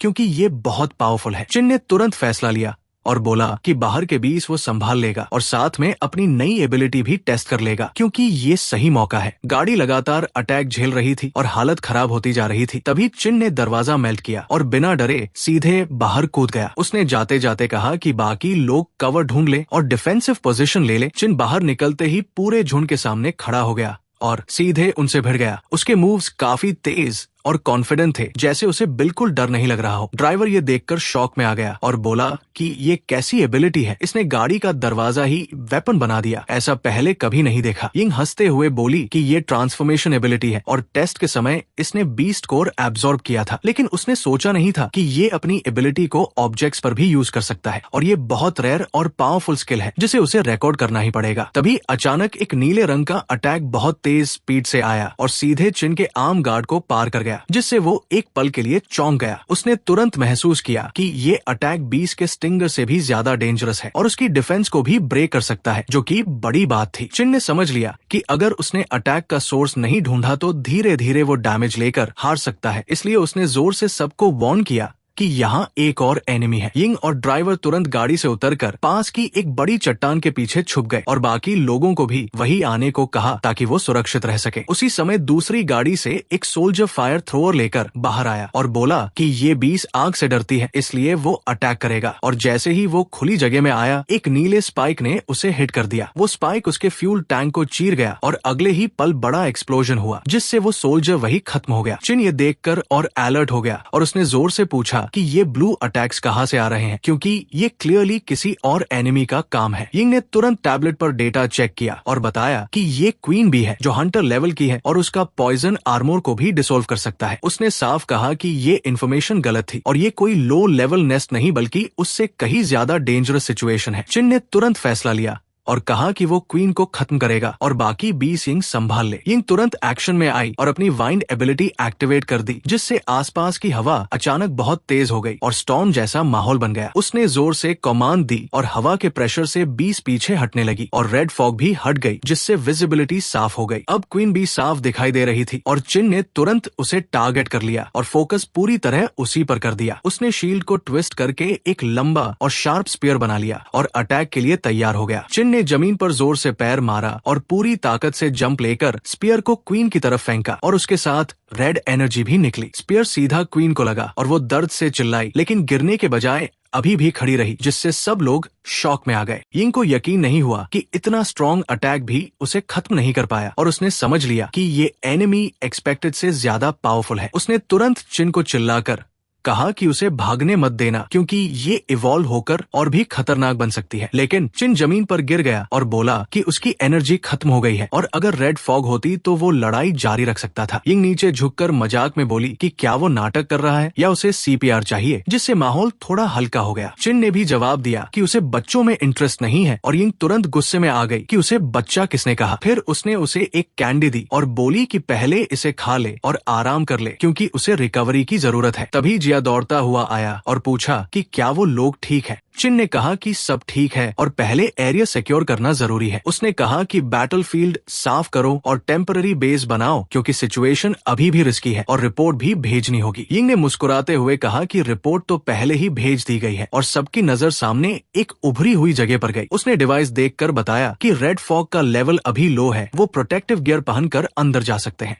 इसके अलावा इस बेस का थ्रेट लेवल अब मीडियम से बढ़कर हाई हो चुका है। यिंग ने आगे कहा कि अगर हम ये मिशन सक्सेसफुली कंप्लीट कर लेते हैं तो ये ओवर लेवल कंप्लीशन माना जाएगा और हमें बहुत बड़े रिवॉर्ड्स मिल सकते हैं। उसी समय स्पेशल फोर्सेज हेडक्वार्टर्स में एडवाइजर रूम के अंदर सॉन्ग लियम टिन की तरफ पीट करके खड़ा था और सिचुएशन डिस्कस कर रहा था। उसने कहा कि ऊपर के लोगों की राय बंटी हुई है। कुछ लोग चाहते हैं कि चिन को हाई लेवल कॉम्बैट एसेट बनाया जाए, जबकि कुछ पागल साइंटिस्ट्स उसे एक्सपेरिमेंट का सब्जेक्ट बनाना चाहते हैं। सॉन्ग लियम की नजरें तेज हो गई और उसने साफ कहा कि चिन बहुत खास है, उस पर लगातार नजर रखी जाए। टिन का चेहरा सीरियस हो गया और उसे तुरंत इमरजेंसी इंफॉर्मेशन मिली। सॉन्ग लियम ने बिना समय गवाए आदेश दिया कि तुरंत रिपोर्ट दी जाए। टिन ने फोन उठाया और गुस्से में पूछा कि क्या कहा। जिस बेस में चिन और यिंग गए हैं उसका थ्रेट लेवल लो से सीधे हाई में बदल गया है। उसे ये भी बताया गया कि दोनों पहले ही अंदर जा चुके हैं, जिससे टिन और ज्यादा परेशान हो गया और बोला कि ये तो सीधा सुइसाइडल एक्ट है। सॉन्ग लियम ने शांत रहते हुए कहा कि यिंग दिखने में केयरलेस लगती है, लेकिन असल में बहुत कॉशियस है। वो बिना वजह रिस्क नहीं लेती। यहाँ जरूर कुछ गड़बड़ है। और उसने तुरंत आदेश दिया कि नियरेस्ट XICH HYD टीम को भेजा जाए और सॉन्ग के नेतृत्व में रेस्क्यू शुरू किया जाए। उसने साफ कहा कि प्रायोरिटी सिर्फ एक है, यिंग और चिन की सेफ्टी, बाकी सब बाद में देखा जाएगा। उसी समय डेप्यूटी ऑफिसर कमरे में आया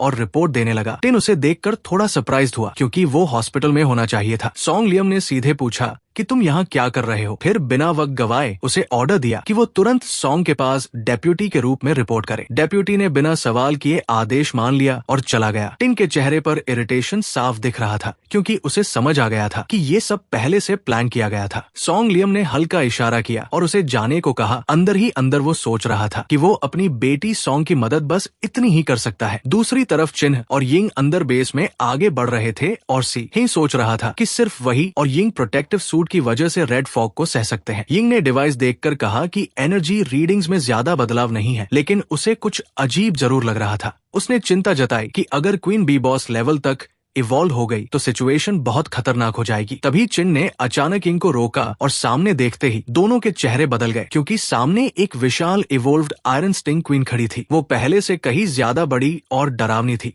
और उसके बॉडी स्ट्रक्चर से साफ था कि वो बॉस लेवल तक पहुंच चुकी है। यिंग घबरा गई और बोली कि ये कैसे पॉसिबल है, इतनी कम रेड फॉग में ये इतनी जल्दी इवॉल्व कैसे हो गई। उसने और ध्यान से देखा तो समझ आया कि बाकी बीज भी अनयूजुअली स्ट्रांग हो चुकी है और ये सब नॉर्मल नहीं है। उसने घबरा कर कहा कि रेड फॉग का लेवल बहुत पहले ही सेफ लिमिट पार कर चुका है, लेकिन एनालाइजर कोई वार्निंग नहीं दे रहा, मतलब सिस्टम के साथ छेड़छाड़ हुई है। यिंग ने कहा कि प्रोटेक्टिव सूट्स के साथ भी टैंपरिंग हुई है और उनका इफेक्ट कम हो गया है। उसी समय केव के अंदर से तेज आवाजें आने लगी और सिचुएशन और डेंजरस हो गई। चिन ने तुरंत यिंग का हाथ पकड़ा और चिल्लाया कि पीछे हटो, लेकिन उसके दिमाग में एक और बात चल रही थी कि ये रेड फॉग उसके लिए एनर्जी सोर्स भी बन सकती है। उसने जल्दी से आसपास देखा और यिंग के लिए सेफ स्पॉट बनाने का फैसला किया ताकि वो आराम से फाइट कर सके। उसने एक जोरदार किक से पत्थर तोड़कर एक जगह बनाई और यिंग से कहा कि वो यही छुप जाए क्योंकि ये जगह थोड़ी सुरक्षित है। फिर उसने आदेश दिया कि वो हेडक्वार्टर से तुरंत कॉन्टैक्ट करे और बैकअप के लिए रिक्वेस्ट भेजे। यिंग ने कॉन्फिडेंट होकर कहा कि वो डेटा भी अपडेट करेगी और सिचुएशन की पूरी जानकारी भेजेगी ताकि मदद जल्दी पहुंचे। चिन जाने लगा, तभी यिंग ने उसे आवाज दी और मजाक में बोली कि अगर वो वापस नहीं आया तो वो उसे मरने के बाद भी नहीं छोड़ेगी। चिन ने बिना हिचकिचाए कहा कि वो जरूर वापस आएगा और इस बार वो अपनी कसम नहीं तोड़ेगा जैसे पहले हुआ था। वो सीधे क्वीन के सामने जाकर खड़ा हो गया और जोर से चिल्लाया कि वो हार नहीं सकता। चारों तरफ बीस उसे घेर चुकी थी और सिचुएशन बेहद खतरनाक हो चुकी थी, लेकिन चिन ने अपने अंदर की पूरी एनर्जी इकट्ठा करनी शुरू कर दी। उसने सोचा कि उसके पास बस एक ही मौका है क्योंकि उसके पास बची हुई रेड एनर्जी सिर्फ एक पावरफुल अटैक के लिए काफी है। उसने ध्यान लगाकर एनर्जी को कॉन्डेंस किया और फिर अपने स्ट्रॉन्गेस्ट मूव को एक्टिवेट किया। अगले ही पल एक भयानक रेड एनर्जी ब्लास्ट निकली जिसने पूरे एरिया को लाल रोशनी से भर दिया। अटैक सीधा क्वीन पर लगा और एक पल के लिए लगा कि शायद वो खत्म हो गई है, लेकिन स्मोक हटते ही चिन को कुछ अजीब महसूस हुआ। उसके पैरों के नीचे से रेड फॉग उठने लगी और उसने सामने देखा तो काउंटलेस बीस की आंखें उसे घूर रही थी। उसका चेहरा तुरंत का भीर हो गया क्योंकि उसे समझ आ गया कि असली खतरा अभी खत्म नहीं हुआ है। सीन कुछ मिनट पीछे जाता है जहां यिंग एनालाइजर को चेक कर रही थी और उसे पता चला कि सिस्टम के साथ छेड़छाड़ हुई है। अलार्म बजने लगा और वार्निंग आई कि red fog level dangerously high हो चुका है और लिमिट से कई गुना ज्यादा है। यिंग घबरा गई और बोली कि ये लेवल नॉर्मल नहीं है, ये डबल से भी ज्यादा हो चुका है और सिचुएशन कंट्रोल से बाहर जा रही है। उसी समय एक तेज हवा का झोंका आया और उसने खुद को बचाने के लिए तुरंत कवर लिया। उसने बाहर की तरफ देखा और समझ गई कि एक्सप्लोजन की वजह से रेड फॉग और ज्यादा डेंस हो गई है। उसी हाई डेंसिटी एनर्जी की वजह से बीस तेजी से इवॉल्व हो रही थी और उनकी स्ट्रेंथ भी कई गुना बढ़ चुकी थी। अब तो वीक स्काउट लेवल 20 भी हंटर लेवल तक पहुंच चुकी थी, जो सिचुएशन को और खतरनाक बना रहा था। इसी बीच क्वीन ने चिन पर हमला शुरू कर दिया और वो लगातार प्रेशर में आ गया। चिन हैरान था कि एनिमीज जितनी मरती है उतनी ही बढ़ती जा रही है और उनकी ताकत भी बढ़ रही है। उसने महसूस किया कि भले ही वो रेड फॉग एब्जॉर्ब कर रहा है, लेकिन उसकी रिकवरी स्पीड कंजम्पशन से कम है और वो धीरे धीरे थक रहा है। अगर यही चलता रहा तो उसकी एनर्जी खत्म हो जाएगी और वो लड़ नहीं पाएगा। इसलिए उसने खुद को संभालने की कोशिश की। दूसरी तरफ यिंग दूर खड़ी सब देख रही थी और टेंशन में थी कि चिन ये फाइट सर्वाइव कर पाएगा या नहीं। तभी उसकी नजर चिन के नेक पर गई और वो समझ गई कि उसके अंदर रेड फॉग इन्फेक्शन के साइंस दिख रहे हैं। यिंग ने तुरंत अपना डिवाइस उठाया और रेड फॉग लेवल चेक करने लगी। उसे देखकर वो चौंक गई क्योंकि रीडिंग लगातार बढ़ रही थी और उसने घबराकर कहा कि चिन अब कंट्रोल खोने वाला है। उसने तुरंत फैसला लिया कि पहले उसके आसपास की रेड फॉग हटानी पड़ेगी वरना वो पूरी तरह लूज कंट्रोल कर देगा। और उसने अपनी wind attack pressure blast activate कर दी। तेज हवा का झोंका बना और उसने चिन के आसपास की सारी रेड फॉग उड़ा दी, जिससे उसका एनर्जी फ्लो अचानक टूट गया। यिंग ने अंगूठा दिखाकर कंफर्म किया कि यही सही टाइमिंग है और फिर बिना देर किए जोर से बोली, अब एक्सप्लोड। अगले ही पल एक बड़ा ब्लास्ट हुआ और चिन बीच में खड़ा पूरी तरह कंफ्यूज हो गया। उसे समझ ही नहीं आया कि अभी क्या हुआ। उसने अंदर ही अंदर गाली दी और उसका चेहरा उतर गया क्योंकि उसकी एनर्जी अचानक इंटरप्ट हो गई थी। उसने गुस्से में सोचा कि किसने रेड फॉग हटा दी। उसकी पूरी पावर फ्लो रुक गई और वो अब कमजोर पड़ गया है। इसी बीच आयरन स्टिंग बीस की आंखें लाल हो गई और वो और भी ज्यादा अग्रेसिव होकर उस पर हमला करने लगी। चारों तरफ से तेज स्पाइक्स उसकी तरफ आए और चिन ने तुरंत अपने हाथों से खुद को बचाया और डैमेज मिनिमाइज करने की कोशिश की। उसने महसूस किया कि इन स्पाइक्स का पॉइजन पैरालिसिस इफेक्ट दे सकता है, जो सिचुएशन को और खराब बना देगा। लेकिन तभी पीछे से भी अटैक आया और चिन का चेहरा तुरंत सीरियस हो गया क्योंकि अब बचना मुश्किल लग रहा था। उसी क्रिटिकल मोमेंट में डंग ची तेज स्पीड से आया और उसने अपने शरीर से वो अटैक ब्लॉक कर लिया। चिन ये देखकर शॉक हो गया और बोला, डेप्यूटी डंगची। डंगची दर्द में दांत भींचते हुए बोला कि लड़ाई अभी खत्म नहीं हुई है। अब दोनों चारों तरफ से 20 से घिर चुके थे और सिचुएशन पूरी तरह सराउंडेड हो चुकी थी। तभी अचानक हवा में मैजिक बुलेट्स की आवाज गूंजी और नए अटैकर्स बैटलफील्ड में आ गए। वो थी सॉन्ग, जो अपनी टीम के साथ बैकअप लेकर पहुंची थी और उसने आते ही सिचुएशन संभाली। चिन ने हैरानी से पूछा कि वो यहाँ कैसे आई। सॉन्ग ने जवाब दिया कि हेडक्वार्टर से डायरेक्ट ऑर्डर मिला है उन्हें सपोर्ट देने का। उसने तुरंत कमांड दी कि पूरी टीम अटैक करे और इन इंसेक्ट्स को खत्म कर दे। सभी सोल्जर्स एक साथ आगे बढ़े और जो रसे जवाब दिया, यस मैम, और बैटलफील्ड आग और गोलियों से भर गया। सॉन्ग ने तुरंत स्ट्रैटेजी दी, टीम सामने से फायर से रास्ता साफ करे और टीम भी बीच में कवर फायर दे। तभी बॉस लेवल क्वीन बी ने अपना अटैक चार्ज किया और उसका शार्प टेल डेंजरस एनर्जी के साथ चमकने लगा। अचानक एक तेज रेड एनर्जी अटैक निकला। अटैक सीधा डेप्यूटी की तरफ जा रहा था और एक सोल्जर चिल्लाया कि सावधान रहें, लेकिन सॉन्ग बिल्कुल शांत थी। वो बिना घबराए एम लेकर खड़ी रही और बोली कि पीछे मत देखो, बस आगे बढ़ते रहो। उसने पूरी एनर्जी इकट्ठा की और अपनी powerful ability electromagnetic annihilation activate कर दी। एक हाई वोल्टेज फील्ड बना और उसकी एनर्जी सीधे क्वीन के अटैक को काटते हुए उसके शरीर में घुस गई। चारों तरफ बिजली की चमक फैल गई और क्वीन को भारी डैमेज हुआ, जिससे वो कमजोर पड़ गई। सोल्जर्स ने ये देखकर चीयर किया कि कैप्टन का अटैक सीधा लगा है और सिचुएशन अब कंट्रोल में आ सकती है। चिन ये सब देखकर हैरान था और बोला कि सॉन्ग की असली ताकत कितनी खतरनाक है। डंग ची ने समझाया कि पिछली बार उसके पास फुल कॉम्बैट गियर नहीं था, इसलिए वो पूरी ताकत नहीं दिखा पाई थी। सॉन्ग ने तुरंत पूछा कि यिंग कहाँ है और चिन ने इशारा करके उसकी लोकेशन बता दी। यिंग पीछे खड़ी थोड़ी नाराज होकर बोली कि अगर वो लोग 10 मिनट और देर करते तो उसे खुद को ही संभालना पड़ता। सॉन्ग ने हल्के मजाक में कहा कि वो उसका खाना अभी भी वो करती है, क्योंकि पिछली बार उसने उसे बचाया था। लेकिन चिन चुपके से पीछे हट गया ताकि वो खुद की एनर्जी रिकवर कर सके। वो रेड फॉग के बीच खड़ा होकर धीरे धीरे एनर्जी एब्जॉर्ब करने लगा ताकि अगली फाइट के लिए तैयार हो सके। उसने सोचा कि उसका पिछला अटैक क्वीन को खत्म नहीं कर पाया, इसलिए तभी उसने नोटिस किया कि रेड फॉग एक जगह पर इकट्ठा हो रही है और कुछ अजीब मूवमेंट हो रहा है। पूरी टीम ने भी ये चेंज नोटिस किया और सबकी नजर उसी डायरेक्शन में चली गई। डेप्यूटी ने देखा कि क्वीन वापस आ गई है और वो सारी रेड फॉग को एब्जॉर्ब कर रही है ताकि खुद को और स्ट्रॉन्ग बना सके। यिंग ने जोर से कहा कि वो अपने बॉडी को अपग्रेड करने के प्रोसेस में है और ये बहुत खतरनाक हो सकता है। उसके डिवाइस ने वार्निंग देना शुरू कर दिया कि रेड फॉग लेवल 4 तक पहुंचने वाला है। यिंग ने घबराकर कहा कि ये रेड फॉग आखिर कहां से रही है। क्वीन ने जोर से चीख मारी और उसके आसपास की सारी बीस और एग्रेसिव होकर टीम को घेरने लगी। डेप्यूटी ने तुरंत रिपोर्ट दी कि पीछे से हंटर लेवल 20 का पूरा झुंड आ रहा है। चिन ने तुरंत जंप किया और चिल्लाकर कहा कि बाकी लोग स्वाम को संभाले और वो खुद क्वीन को हैंडल करेगा। दोनों लड़कियों ने उसे रोका, लेकिन वो ऑलरेडी आगे बढ़ चुका था। सॉन्ग ने तुरंत आदेश दिया कि पूरी टीम 20 को एंगेज करे और चिन को कवर दे। चिन दीवारों पर जिगजैग तरीके से तेजी से कूदता हुआ क्वीन आयरन स्टिंग की तरफ बढ़ा। उसने अपनी आर्म्स को ट्रांसफॉर्म किया और बार बार क्लॉज से अटैक किया, लेकिन क्वीन पर कोई असर नहीं पड़ा। उसने तुरंत स्ट्रैटेजी बदली और अपनी स्ट्रॉन्ग स्किल रेड बर्स्ट को सीधा उसके ऊपर फेंक दिया ताकि मैक्सिमम डैमेज हो सके। जैसे ही वो जमीन पर उतरा, एक जोरदार एक्सप्लोजन हुआ और पूरा एरिया हिल गया। धुआं छंटने का इंतजार करते हुए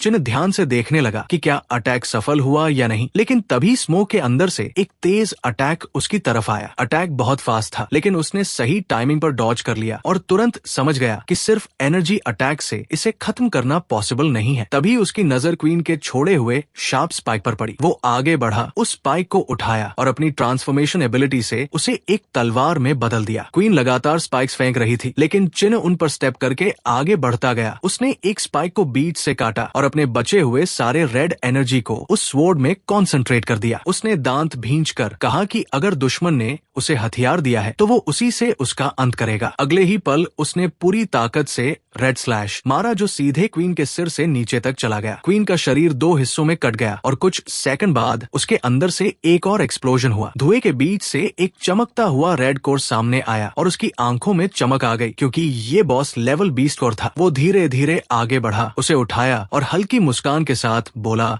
कि आखिर ये मिल ही गया। उसने तुरंत उसे एब्जॉर्ब करना शुरू किया, लेकिन एनर्जी इतनी ज्यादा थी कि उसका शरीर उसे संभाल नहीं पा रहा था। कुछ ही सेकंड में उसके अंदर की एनर्जी पूरी तरह भर गई और उसका शरीर ओवरलोड होने लगा और वो चीख उठा कि अब और नहीं सह सकता। उसी समय दूसरी तरफ सोल्जर्स बाकी 20 को खत्म कर रहे थे और बैटलफील्ड धीरे धीरे साफ हो रहा था। डेप्यूटी ने रिपोर्ट दी कि स्वार्म खत्म हो चुका है, लेकिन यिंग को लगा कि एनिमीज अचानक कमजोर क्यों हो गए। वो मुड़ी और देखा कि चिन जमीन पर बेहोश पड़ा है। उसने जोर से उसका नाम पुकारा। भाइयों, आज की वीडियो में बस इतना ही। मिलते हैं नेक्स्ट पार्ट में। तब तक के लिए जो भाई चैनल पर नए हैं, चैनल को सब्सक्राइब करें और बेल आइकॉन ऑन कर ले ताकि अगली वीडियो आप सभी को सबसे पहले मिले।